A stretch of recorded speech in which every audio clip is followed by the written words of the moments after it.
It's 67 words long, it's 100 years old, and it changed the course of history for the Middle East and the Jewish people. The Balfour Declaration, the expression of the British government's support for a Jewish home in Palestine, was sent by British Foreign Secretary Arthur Balfour to the second Lord Rothschild.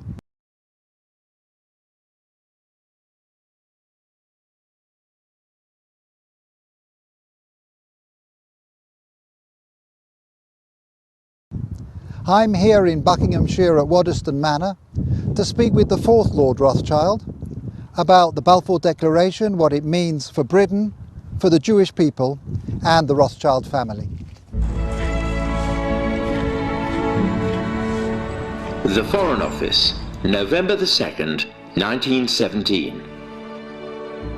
Dear Lord Rothschild, I have much pleasure in conveying to you, on behalf of His Majesty's Government, the following declaration of sympathy with Jewish Zionist aspirations, which has been submitted to and approved by the Cabinet. So it's possibly the most famous letter in modern Jewish history, and it begins with 3 words: Dear Lord Rothschild. Why was it that this letter was sent by the Foreign Secretary to your great-uncle Walter? It's an interesting question because he was really interested in ornithology, although he became interested in Zionism. I think the reason was this, that it was primarily a movement from Eastern Europe, but they didn't clarify who was in charge of that movement. And in addition, it was, after all, in Great Britain. So they felt that the Rothschild family should be the one to whom it was addressed. And Walter was Lord Rothschild, and he was a Zionist. And those really are the background reasons. So Walter received the Balfour Declaration, and I have a copy here. And I wonder if I could possibly ask you to read it for us. Yes, indeed. Yeah. I'm going to put on my spectacles to make sure I read it accurately.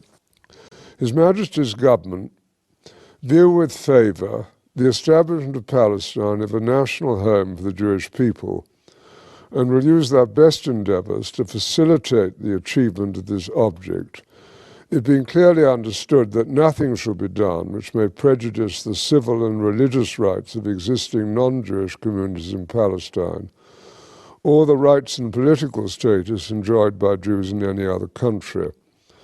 I should be grateful if you would bring this declaration to the knowledge of the Zionist Federation. Yours, Arthur Balfour. And here it is, the Balfour Declaration. What do you feel when you see it here? I genuinely feel it's one of the most extraordinary moments in the history of the Jewish people. If you think it took 3,000 years to get to this, and then you say, how did this miracle happen? It's the most incredible piece of opportunism. I mean, if you think you had an impoverished would-be scientist, Chaim Weizmann, who somehow gets to England, meets a few people, including members of my family, seduces them. He has such great charm and conviction. He gets to Balfour, and he unbelievably persuades Balfour and Lloyd George, the Prime Minister, and most of the ministers, that this idea of the national home for Jews should be allowed to take place. I mean, it's so unlikely. And then he's, starts to fight a difficult battle with the British cabinet, and this letter goes through 5 drafts, as you know. And in the end, it comes out as a rather compromising letter. I mean, the essential point is there for the Jewish community to fasten on to. You have the first bit, which promises a national home rather than the national home, and then you have the bit that nothing that's to be done should in any way harm the Arab community. But you come back to the big point, which is that this is perhaps the greatest event in Jewish life for thousands of years. And it's a miracle that it took place. And of course, the Rothschild family then as now filled two roles, because it wasn't just a leader of diaspora Jewry, it also played a very significant role in the early years of the establishment of the pioneer communities in Israel as well. There were two branches of the Rothschild family primarily concerned. One in France through Baron Edmond de Rothschild, who was the one who responded to the Russian programs of the 1880s. In England, there was a divide. Some of the Rothschilds, in particular Baron Edmond's son, James, known as Jimmy, had come from France, partly because of the Dreyfus case and his horror about what had happened, to live in England. He was educated at Cambridge University. And he married an English girl, Mrs. James de Rothschild, and she became a leader at a very young age. She was only 17 when she started writing to Weizmann and introducing him to the British establishment. Other Rothschilds felt it was better to be assimilated into English life, and although they retained their interest in Judaism and Jewish life, they didn't think it was a good thing that this national home should be established in Israel. So it was something that divided my family, as with many other families. I wonder, as somebody who moves in the highest echelons of British society and is very close to Israel, whether you in your life feel a tension between concern for Israel and loyalty to Britain? No, I don't personally feel that. I mean, I've been completely committed to Israel since the early 1960s and have been there every year since. So I don't feel that conflict, but I, of course, feel a huge loyalty to Great Britain. Just tell us a little bit more about Walter, the second Lord Rothschild, because he was an unusual and colourful character. He was a deeply eccentric man, but from a very early age his passion was collecting. He rode about Tring Park on a giant tortoise. He had a zebra carriage. A carriage pulled by zebras. Yes.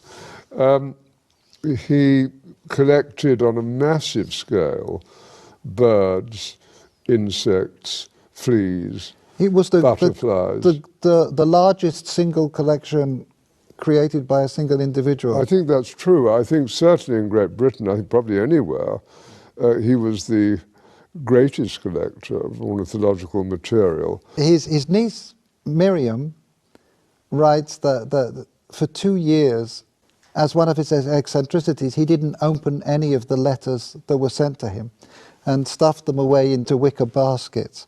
And it does make you wonder what would have happened if the Balfour Declaration, the letter, had been one of those letters that he'd actually, Yes, stuffed. that's true. At that stage, and it's very difficult to quite understand why, he had taken a deep interest in what was happening about the possible Balfour Declaration. So maybe those letters would have got to the top of his pile. I just want to revisit for a moment your cousin Dorothy, who you Yes. mentioned, who at an extraordinarily young age, still in her teens, played such a critical role as a go-between and a facilitator for Chaim Weizmann. Can you say a little bit about Well, her? she married my cousin Jimmy when she was 17. So this is your cousin Dorothy, Dolly. Yep, Mrs. James de Rothschild. And from her teenage years onwards, she was a major supporter of Israel, wasn't she? Major supporter. I mean, she worshipped her husband, who'd been deeply committed, son of Baron Edmond. It was due to him, I think, that she became interested. But once she became interested, she became passionately interested. After his death, she became even more committed. She just wanted to carry out his wishes and what he cared deeply about. And then she had her own personality, a deeply good human being who was quite unselfish. She devoted herself to this place, to Israel, and to a few friends, and had a wonderful life. And you can read letters from her to Weizmann and from Weizmann to her when she was only 17. And what she did which was crucially important, was to connect up Weizmann with the British establishment. I think she also trained him in how to deal. She helped educate how to and it's conduct extraordinary himself. at that age, but she did sort of tell Weizmann, how to kind of integrate, how to insert himself into British establishment life, which he learned very quickly. So I'm here in the Waddesdon Manor archives, where there is a treasure trove of remarkable documents from the time of the Balfour Declaration. We have the correspondence here between the teenage Dorothy and her husband James, and it's really a love story. Here Dorothy is writing to James. She says, "Jimmy, I thought I would not like one day to pass without giving you a piece of news you have never heard before. I love you." But of course their correspondence wasn't just romantic correspondence. Here we have detailed letters describing her dealings with Zionist leaders, her advice and her suggestions regarding the conferences of the Zionist movement. And here we have a letter that the young Dorothy, still not 20, sent to Dr. Chaim Weizmann, where she's talking about the meetings that she's arranged for him. And as we've heard, she was helpful in training and preparing him to enter into the highest echelons of British society to advance the cause of the Zionist movement. She was an important character in your life as well. She really introduced you to Israel in some way. She was a crucially important character in my life. I became a trustee of Yad Hanadiv over 50 years ago. Which is the Rothschild philanthropic foundation. Yes, being our foundation. And I think I first went in 1962. Can you share with us your sense of what things have been changing in Israel since that first visit? Yes. As Israel, I think, became more and more successful in all sorts of ways, industrially successful, absorption successful, technologically successful, great universities, the problems with the wars that took place, being the clearest examples, of security became more paramount. And so you did see a shift in Israel from kind of the liberal Western place that it had been in the early 60s to something of a very different character.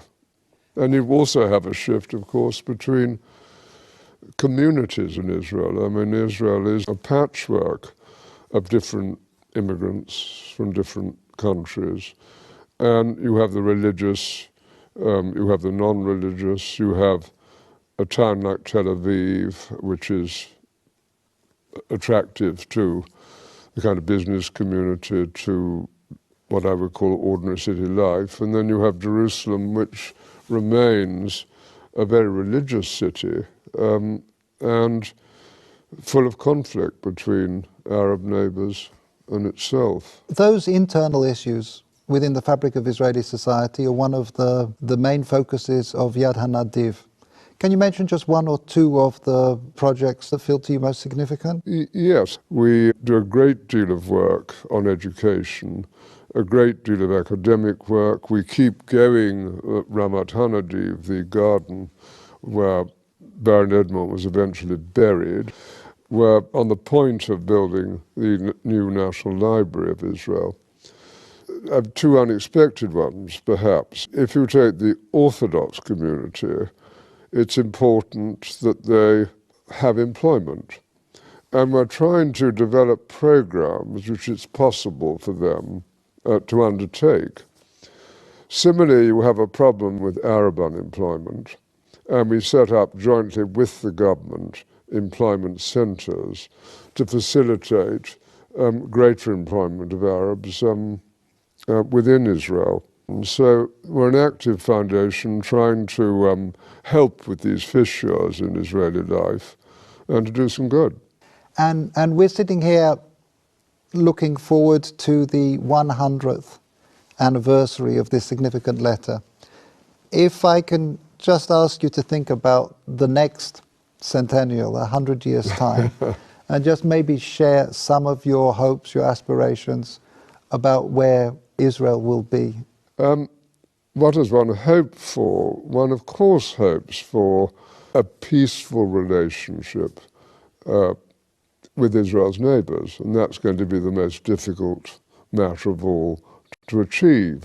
But even now you can see, with the disarray in the Middle East and the importance of relationships that Israel is developing, not only with Jordan, but also with Egypt and indeed with Saudi Arabia, even if they're not publicized because of the Sunni-Shiite war, there's hope.